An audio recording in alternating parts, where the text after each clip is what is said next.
Hi friends, అందరికీ నమస్కారం. Welcome to my channel. Friends, ఇప్పుడు అందిన వార్త 2025 బడ్జెట్ను ప్రవేశపెట్టిన ఆర్థిక మంత్రి నిర్మలా సీతారామన్.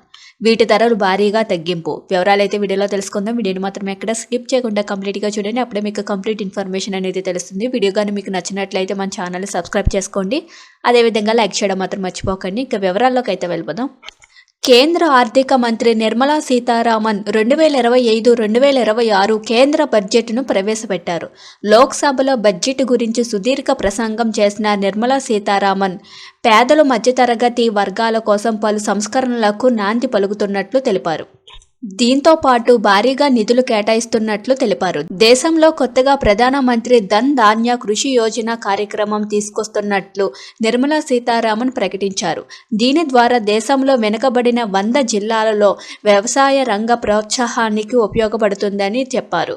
1,70,00,000 మంది గ్రామీణ రైతులకు లబ్ధి చేకూరుతుందన్నారు. పేదలు, యువత, రైతులు, మహిళలకు పెద్దపీట వేస్తున్నట్లు తెలిపారు. సంస్కరణలు అమలు చేసే రాష్ట్రాలకు అదనపు నిధులను మంజూరు చేస్తున్నామన్నారు. మూలధన వ్యయానికి వడ్డీ లేకుండా 1.50 లక్షల కోట్లు ఇవ్వనున్నట్లు తెలిపారు. బీమా రంగంలోని విదేశీ పెట్టుబడులు పెంచుతున్నట్లు తెలిపారు. బీమాలో FDI 74% నుంచి 100% అనుమతి, 1,00,000 ఇళ్ల నిర్మాణం కోసం 15,000 కోట్లు కేటాయించనున్నట్లు తెలిపారు.